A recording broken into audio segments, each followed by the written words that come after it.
you have never known, the bite of the air. In the garden, the wind was a lover. It carried the scent of nectar, of bloom, of a peace that had no beginning and no end.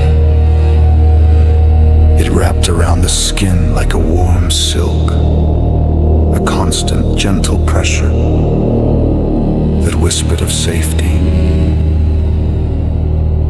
But here, 10 yards past the threshold, here, the wind has teeth.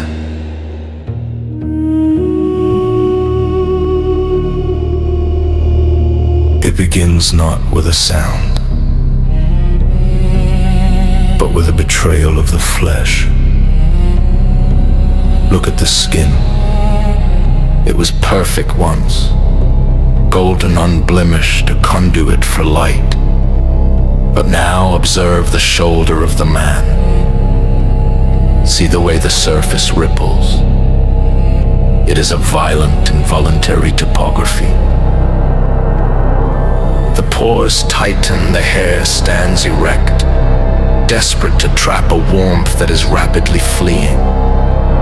This is the first shiver in the history of the cosmos. It is the body realizing, with sudden, terrifying clarity, that the universe is no longer its home. It is the physical manifestation of rejection.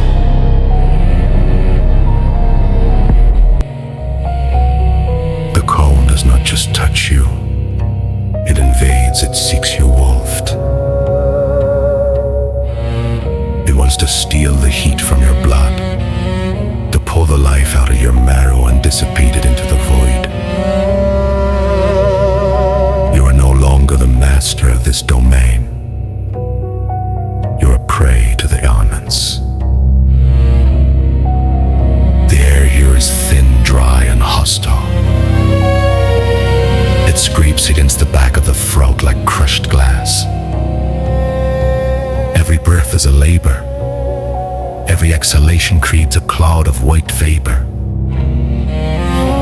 The ghost of the life that is burning away, second by second, leaving the body to fade into the surrounding gray. The transition is absolute. There is no gradient here. No twilight zone of comfort. One step was in the Motsi, living loam of paradise, where the earth seemed to spring up to meet the foot. The next step falls on dead stone, shale, obsidian, jagged volcanic rock that is never known. The touch of the divine gardener.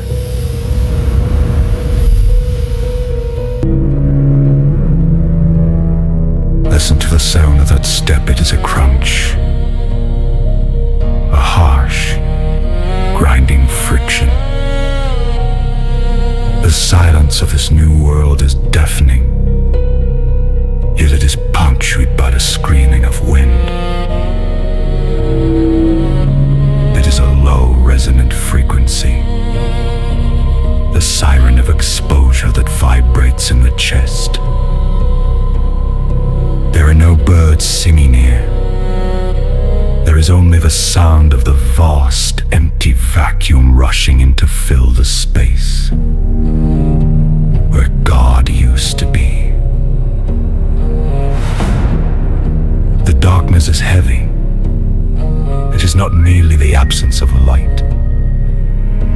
It is a physical weight in the garden. Even the night was luminous, glowing with the bioluminescence of a creation at rest. Here, the dark is solid. It presses against the eyes, forcing the pupils to dilate until they are painful, searching for a photon, a spark, anything to orient the soul.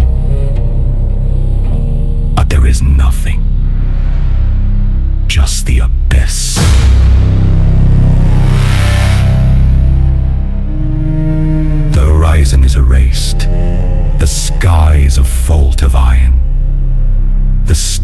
stars, if they are there, are hidden behind the choking veil of dust and cloud. This is the unlit world. It is a place of shadows that have no source, of shapes that move in the periphery of your vision, born of panic and fatigue.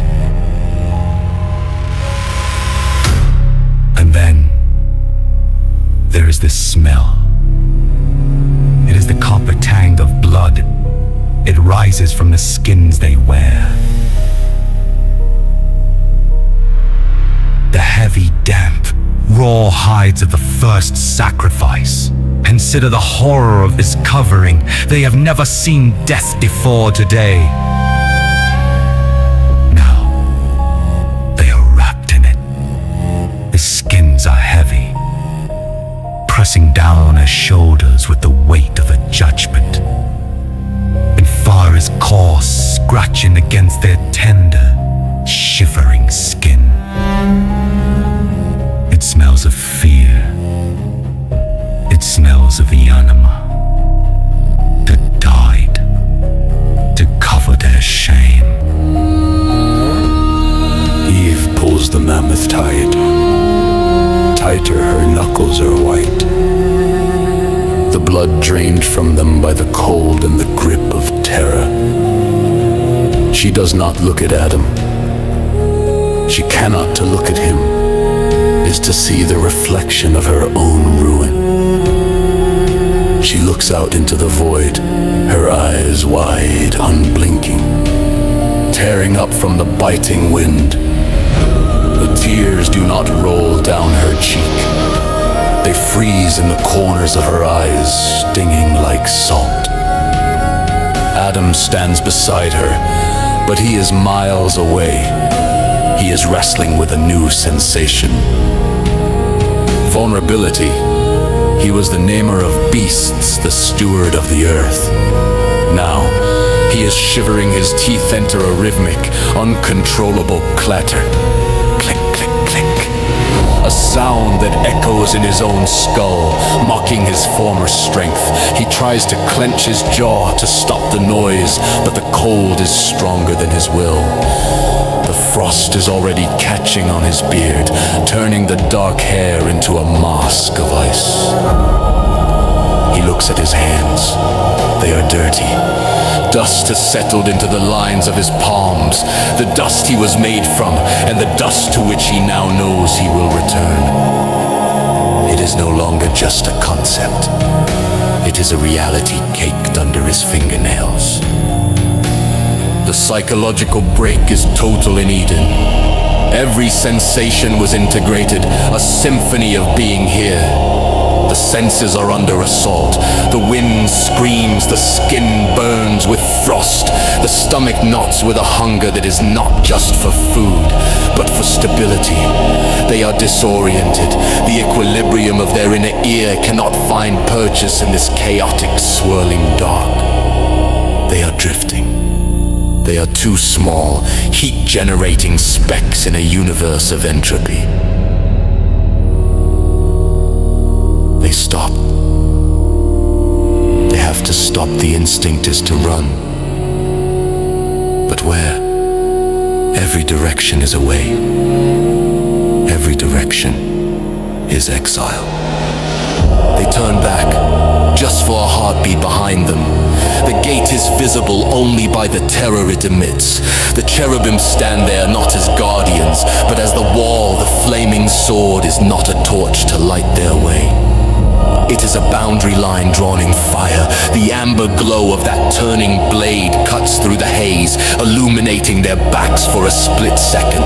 It casts long, distorted shadows of their figures onto the sharp rocks in front of them. Shadows that stretch out into the darkness, looking like monsters.